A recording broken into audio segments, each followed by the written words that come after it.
मौज मस्ती आई और हमके गारंटी बा कि बिरहा में आप सबके अच्छा लगे। आइए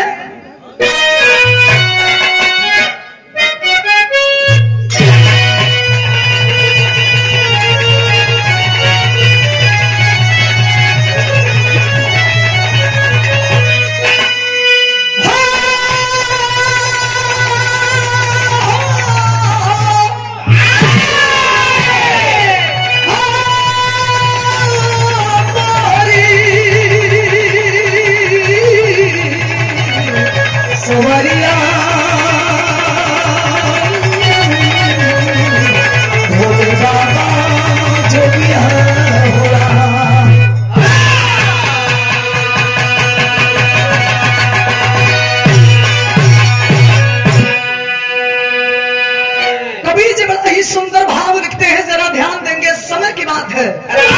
क्या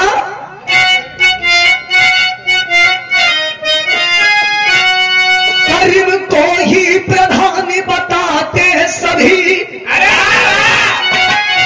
कर्म अनुरूप दुनिया में मिलता है फल। हे प्रतिष्ठानपुर में सुघर साहसी, नाम सुर से महिपाल दानी रहे, अंग अंग पे वीरता की लहरी, अरे चंद जोशील जौहरी जवानी रही, फिर बधा करके सेहरा लाए दुल्हन, सराह से सुभर जिंदगी।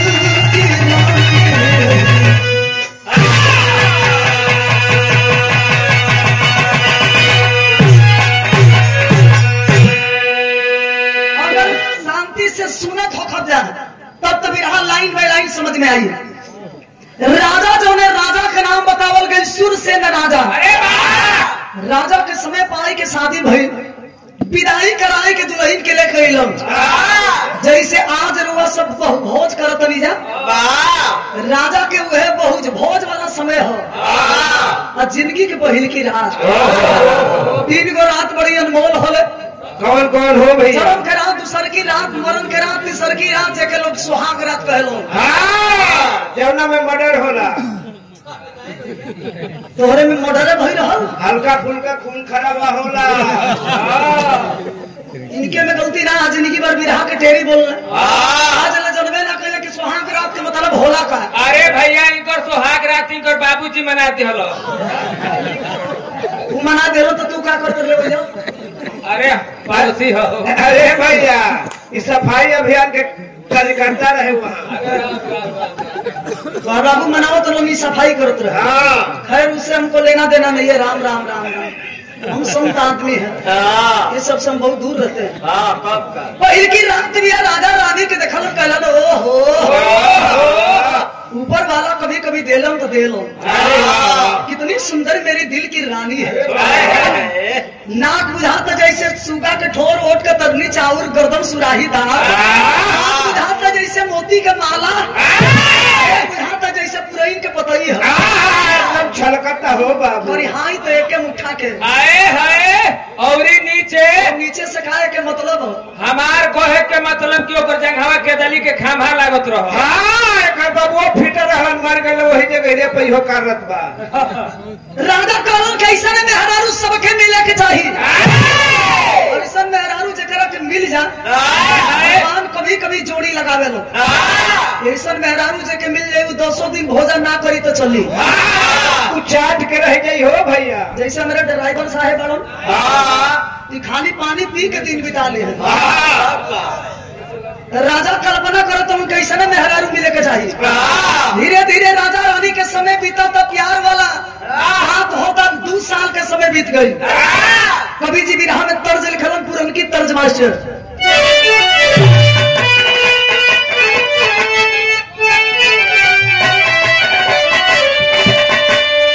ये हमारे जन्म के पहले के तर्ज। जितेंद्र ठाकुर जी 50 रुपया दे के स्वागत के लिए बनी। प्रणाम बाप के कौन आई के बड़ा ही सुंदर गायक कलाकार भैया के प्रणाम। दिनेश यादव जी भट्टा के मलिकार साहब और पंडा बोलोरो के ड्राइवर साहब जियत रहो हो साहब बोलोरो वाले वह तर्ज में मेहरारू कहले रहो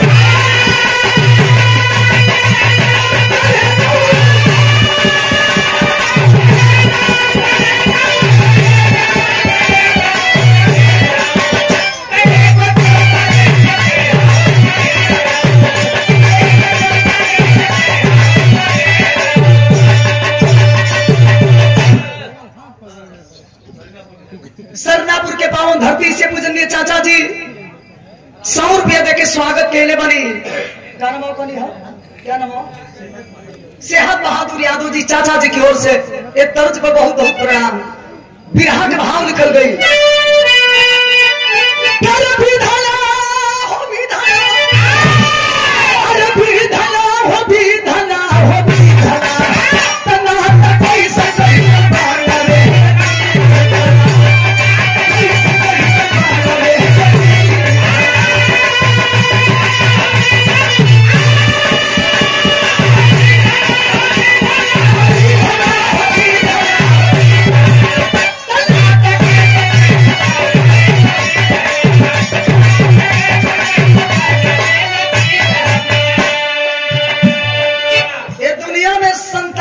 नारी के जिंदगी अधूरा बा 2 साल बीत गई रानी से कोनो संतान ए दुनिया में जन्म ना लेलस तीसरका साल राजा बड़ा मजबूर बड़न के हे प्रभु ए दुनिया में औलाद ना हुई तो हमनी के लोग बाझिन कही हम बाझ कही हम तनी दया कही हमनियों के पंच के बरोबर हो जाएगा कवि जी लिखत का बड़ी रानी तेरे भाभी भाई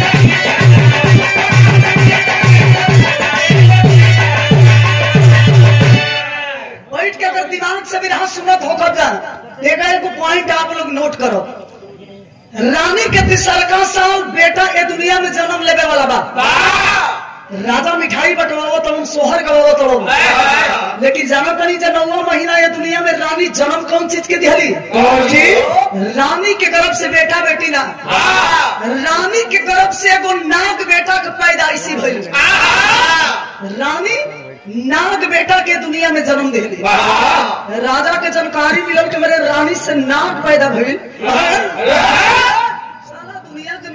लड़का लड़की जन्म दिली हमार रोनिया 3 साल के बाद एगो देवो कैलस तो नाग के दुनिया में दिहलस दुनिया के लोग हमके देखियन जनिहन तो ताना मरी राजा ये भेद के छिपा लिहन धीरे धीरे समय कितना दिन बीत गई अब यही जो पॉइंट आवता 18 साल लड़की जवान हुई तो पता चल जाये लड़का जवान हुई तो पता चल जाये साला जवानी के पानी कोई से बन्हाइल बा ना हो भाई एकदम आही करत जाले हो लड़का के मोच के पाम ही जमावे लगी जनिया के धीरे धीरे लड़का और लड़की भगवा तन जाए तो हेनिया आत्मा का दिखावे ले तू अरे भैया उतार भाई है ऐसे दिखा देना कोई उखाड़ दे पकड़ा हूँ अरे जाए तो भैया लड़का लड़की के पहचान बा कि लड़का लड़की सयान हो गए लेकिन नगवा के कैसे पहचान कर ले कि वो धीरे धीरे सयान होता है ओकरो पहचान बा ओकर पहचान कैसे हो केटू छोड़े लगी ये जानते हैं क्या है? ये सपेरा आदमी है, इसीलिए इसको नाक के विषय में जानकारी है। नगवा धीरे धीरे जवान भाई, लेकिन पिताजी से सवाल कैलस कि पिताजी दुनिया के बाप, दुनिया कमाई अपना बेटा बेटी के समय पाल के शादी करे लो, हमार शादी कहिया करबो? राजा करो तो हर शादी होई, तो हर शादी होई, चिंता मत करो, लेकिन एक बात के चिंता, कौन ऐसा बेटी के बाप होई कि अपने बेटी के हाथ लिया के तोरे हाथ में दी। नगवा कलश की बियाह ना कैलो तो समझ लो कि तुम्हारा बेटा आत्महत्या कर ली, फांसी लगा लूंगा अगर मेरी बीवी मुझे नहीं मिली। रो मत बेटा, मेरी बीवी मुझे नहीं मिली, तुम कैसे लटक जाओ? अरे उठ जाओ बीबी। कलश की मर जाए ना महाराज मिली तो राजा कलश साला एगो भइलो बा, यो मर हर जाई तो बिना बेटा वाला हो जाई। सवेरे नाऊ महाराज के पंडित महाराज के बोलो रुपया के लालच दिहलो, हमारा लड़का लड़का अगर लड़की खोज दे बोलो मुंह मांगा इनाम दे, रुपया पैसा धन धन यहाँ तक कि सोना चांदी से भर दे। पंछी में कौआ, जाति में नौआ बड़ा तेज होलो, अब भी कलमोन के बुद्धि और तेज हो रहा है। के तो अभी हुआ ऐसे तो ऐसे हो आज हई बड़ा समय। अरे वाह लूला लूला ये और तेज हो आज ऐसे जौन हई चला ये और तेज हो। पंछी में कौआ, जात में नौआ, नौआ करो उसके सारा जिंदगी भर दाढ़ी बार बनो, को घर ना बनल, बढ़िया मौका आइल बा, राजा के धीरे धीरे जड़ लकड़ी मारो, भक भक माल छोड़ी है। तुरंत खोजत खोजत कहाँ गई नौआ? पहुंच गई पूर्व के देश। और जब पूर्व के देश गई तो कवि जी विरहा में टेरी लिखलो,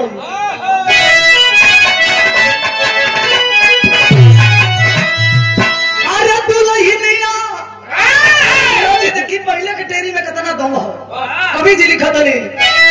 अरे दुल्हनिया कैसे किरण के बनी, बाबू दुल्हनिया कैसे किरण के बनी, राजकुमारी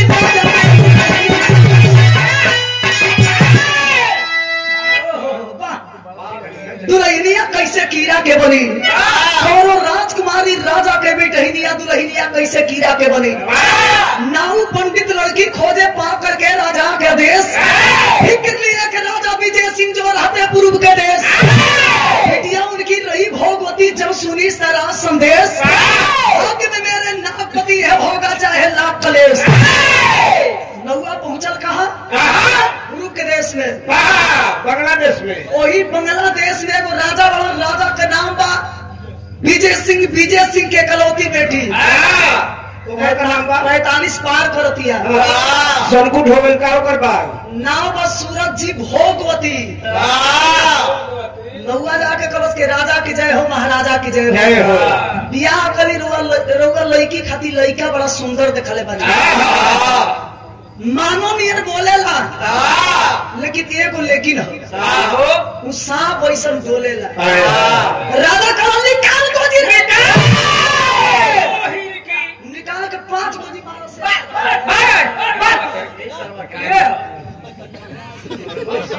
वही कहीं देखा ही तो कितना सुंदर हमारे बेटी के बियाह नाक से करावत हो, 5 गोदी मारो से, 5 गोदी हमारे मार से 5 गोदी। राजा कमल के हरी देखा नारू के ये मजाल बेटी के बियाह सांप बिछी से करावत हो, तब तक घरों में से लेके कैलस पिताजी माफ करी, बियाह ना करबा यही से जवनिया झर जाई। हमारे भाग्य कर्म में, हमारे तकदीर में यह नगवे लिखल हो, यही काला नाग, इसी नाग से मेरा शादी होगा। दसने को लहर नहीं आता है, छोटा मोटा ये नहीं है, ये अजगर है, मुंह खोलता है 6 महीने पर। भले मुझे लील जाए चाहे तोड़ दे, 6 महीने पर मुंह खोलता है, लेकिन इसी नाक से मेरा विवाह होगा। अरे वाह! अब लड़की के बात राजा कैसे टारे? दोनों ओर के लोग तैयार भइल, बारात जब चले वाली तैयारी भइल, मेहरारू के तर्ज लगे मास्टर।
करेली दुआर पूजा के समय बीत गई, जब लागी लोग नाश्ता करे ड्राइवर साहब कैसे मेहरारू लहावेली सो मंगल गाड़ी हो धीरे धीरे छुआवेली सो कैसे छुए यहाँ से बुझाइबो ना करी बिहान भले भाई कैसे लही हस अरे सुई डोले अरे सुई डोले कलाई बीचे हरियो में सुई डोले कलाई बीचे हरियो में सुई डोले।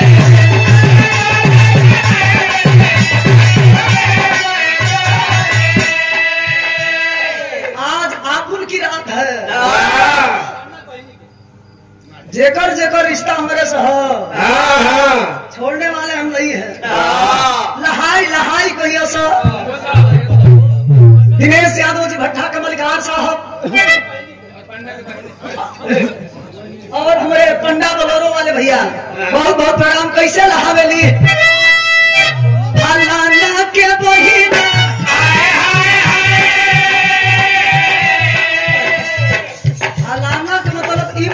सब कोई जुटल बा कैसे कैसे हथवा लगे यहाँ से कैसे अरे चिंता के बहिना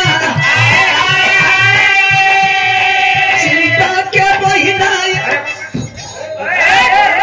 तारी बहन का गोड़ लागो अब तो के का दिक्कत हो गई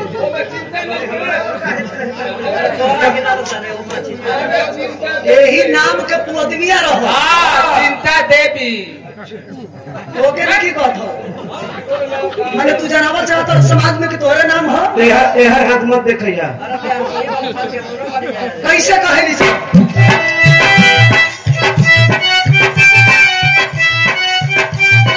कहलू के बहिना अरे चिंता के बहिना यारो के देली जवानो के देली हिंदू के छोड़ मुसलमानों के देली अरे लइकन के छोड़ हई बुढ़ाओ के देली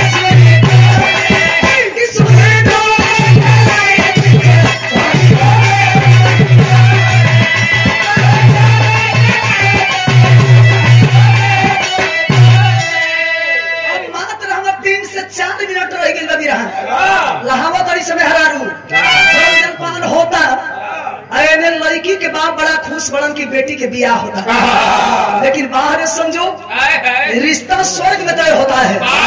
यही बीच में नल्ला कलश कैसे बियाह ना हुई जो लेन देन बा एकदम क्लियर हो जाए, पैसा ना देबा तुरंत बियाह काटो माल छोड़ो।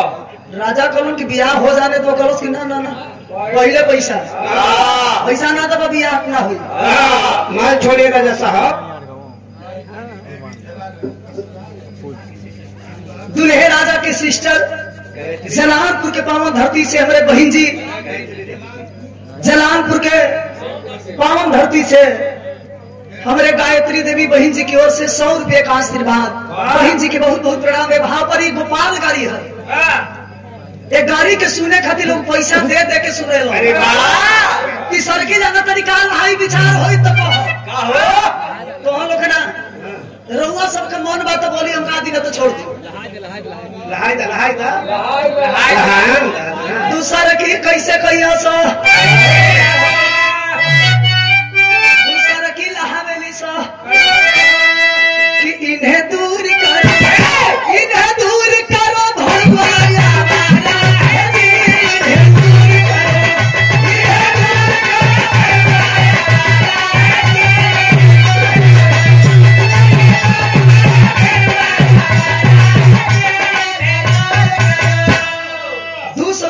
स्वागत कैले बनी भोला यादव जी कब्जा के पावन धरती से।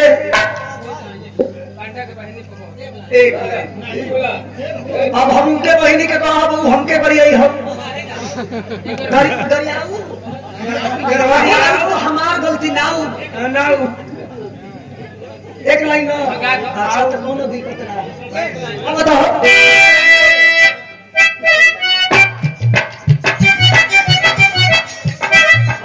सोचे जाए तो हमारी गलती ना हो। गरियाई कैसे जाने कैसे हो कभी पढ़ल लिखल भी है। अच्छा पढ़ल लिखल हाँ। दूसरे भाव में गाई कैसे गाई कि कुछ आज मरूंगी, कुछ आज मरूंगी, कुछ काल मरूंगी, कुछ के बाद मारूंगी सुई। अरे भैया के तनी बोल दी ना दिक्कत नहीं है ना। अरे पंडा के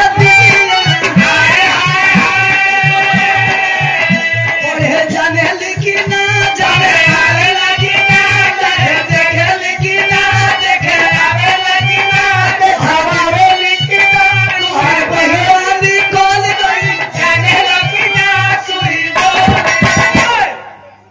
पांडा जी के बोले बहुत नहीं होने लेकिन इशारा बतो रहे तो छोड़े वाला हम थोड़े हैं। तीसर की चौथ की कहिए अरे नानी देख रात घर को दूसरे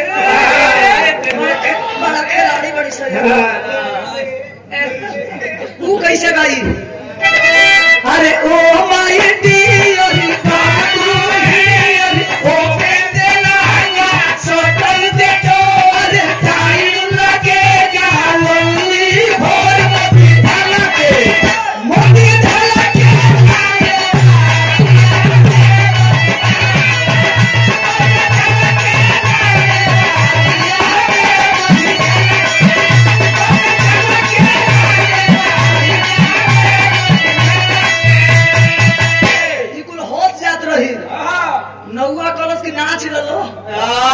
बियाह होके ना दे पहले उनका माल चाहता, माल ढीला राजा कल शादी हो जाए तब माल दे ला है पारे बाबा से नाराज नहीं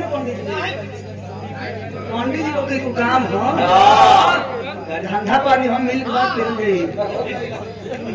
100 रुपए दे के स्वागत के लिए बनी पंडा बलोरो वाले साहब बहुत बहुत आपके प्रणाम। ये सब को पागल गाड़ी है पूरा मत माना जाए, जाना तो नहीं जा नौवा जाके बियाह में काट दे बियाह ऐसे ना हुई। लड़का तोरे तुम्हारी पर बारात लेके आवे लायक नहीं खे। बेटी के बियाह करे के बाद तो डोली फनाई के बियाह कर दे। बेटी के बाप मजबूर बनल, हर दान एक तरफ और कन्यादान सबसे महादान होता है। उस बाप को हम बधाई देना चाहेंगे जिसके इतना बड़ा कलेजा है। बेटी के छोट से लेके जब बड़ करेलो बड़ कही के केहू के हवाले करेलो। आखिरकार जब लेके गए वहां राजा बियाह करे खातिर तो बिरहा के आखिरी भाव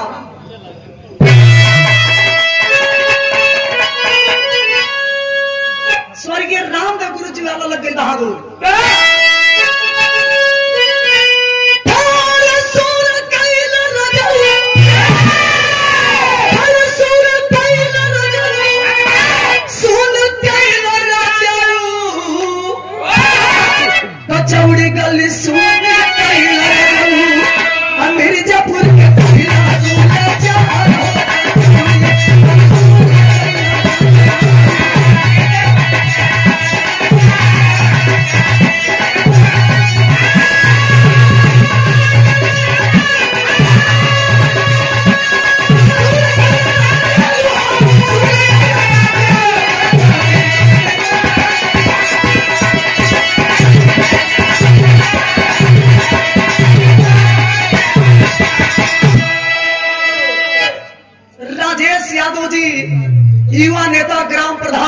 प्रत्याशी महोदय ग्राम सभा कक्षा के पावन धरती से 501 रुपया दे के स्वागत के लिए बनी।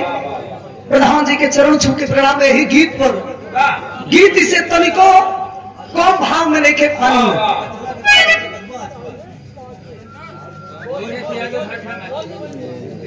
दिनेश यादव जी भट्टा मालिक साहब और राजू ठेकेदार साहब, आज के बाद कैसे ठेका चली? पैसा में चली चली चले उसका भी टाइम टेबल है, चलेगा। भाव निकल गई।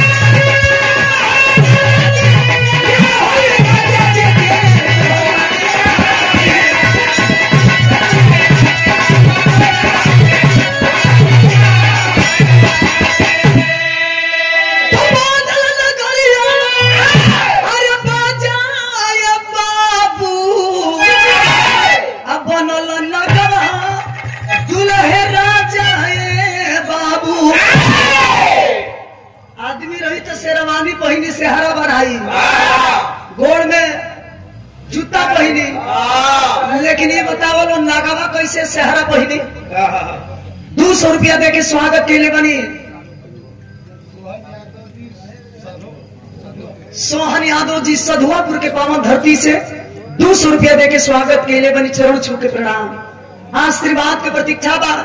आखिरकार आंगना में लड़की बैठल भी या लड़का के इंतजार होता। बच्चा यादव जी बगरा के पावन धरती से 100 रुपया दे के स्वागत के लिए बनी। प्रणाम बा। 5 मिनट बीत गए देखवैया सोचा था कि लड़का आवत काहे लिखे। 5 मिनट के बाद नागावा अरे ऐसे अरे जीव दे नगवा जीव ऐसे ही देहिया तोड़े। तोड़ा जब पहुंचल हो वही मंडप में लोग देखल कि दुल्हा के जगह पर नाग बैठल हो। सादा दादर साला लड़की इतनी सुंदर, वहां तक रजवा पकड़ा गई। इतना सुंदर बेटी के बियाह है नाग से करत हो।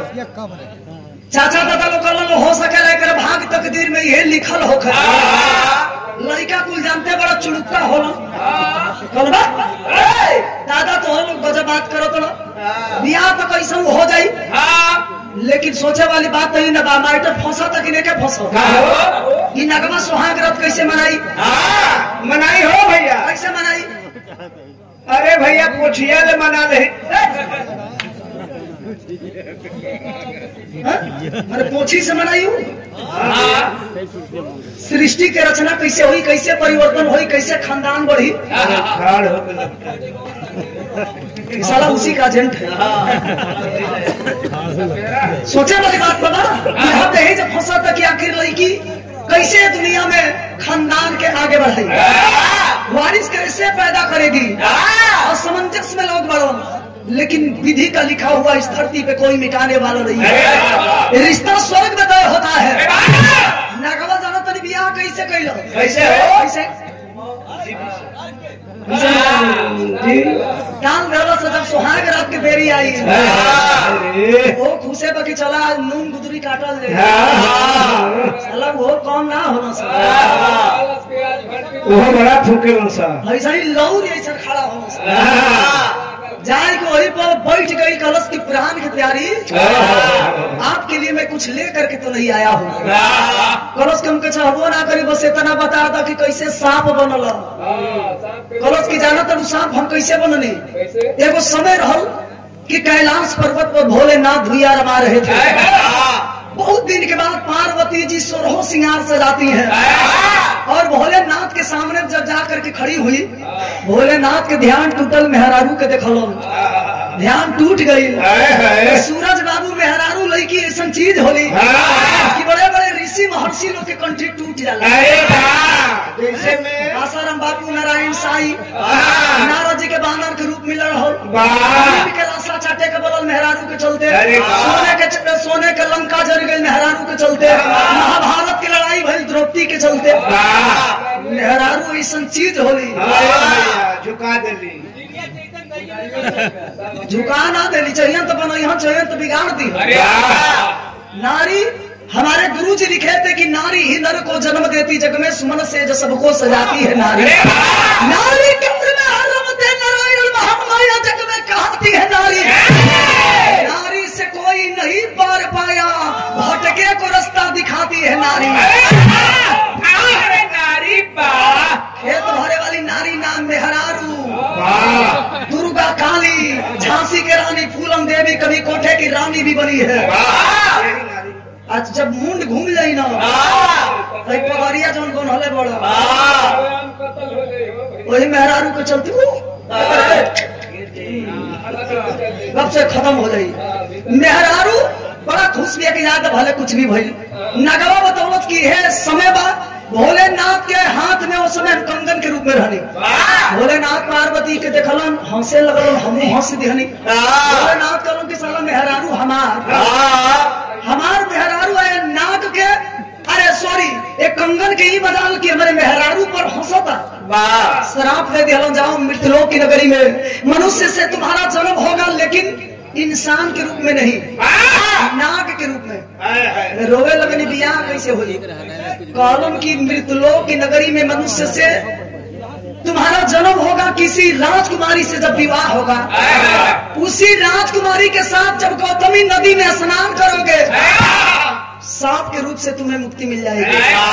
मेहरारू के जीव कितना होइबे करेला, भाई के मरद के चलल है नहवावे खातिर, हमार पति देव न होई है तो बढ़िया बन जाई हम। कभी यहाँ के आखिरी भाव कवि जी लिखल, दिनेश यादव जी भट्टा के मलिकार साहब और पंडा जी हमरे बोलोरो वाले साहब, हमरे चिंता बाबू खातिर यहाँ पर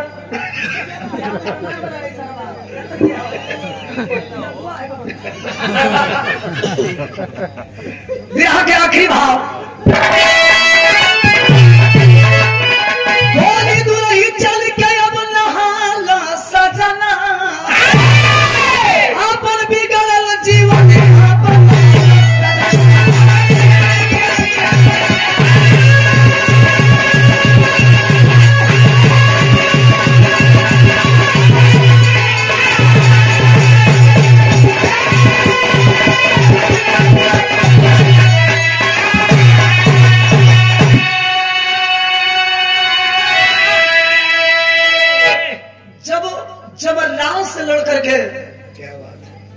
पतिव्रता नारी जब अपने पति को हासिल कर ली तो समझे कि नारी में कितना दम है। मर्द के संगे गौतमी नदी में स्नान कैली, सांप के रूप से असली रूप में जब भइल 18 साल के पति पत्नी मिलके नई जिंदगी के शुरुआत किए। इसे कहते हैं आधा अंग की मालकिन अर्धांगिनी। हिंदुस्तान की नारियां जिसे हम देवी कहते हैं, और हिंदुस्तान हमारा देश पुरुष प्रधान देश है। नई जिंदगी की शुरुआत किए, आखिरी बंद में कवि लिखते हैं खानदान के परिचय। आइए, गुरु गणेश को रामलाल गए स्वर्ग में बच्चन पावन,